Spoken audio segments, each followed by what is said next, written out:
nyo? Sino na siya? Halika. Oh, kiss na.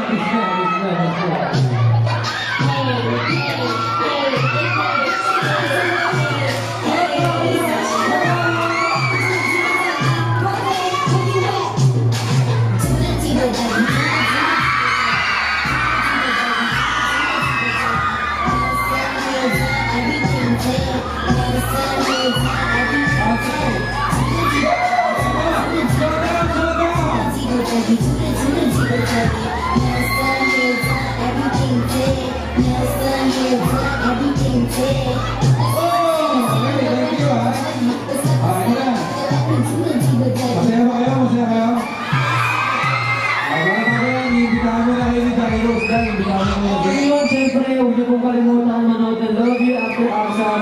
I promise you na mas marami pang kapakapang na episode na ibibigay namin.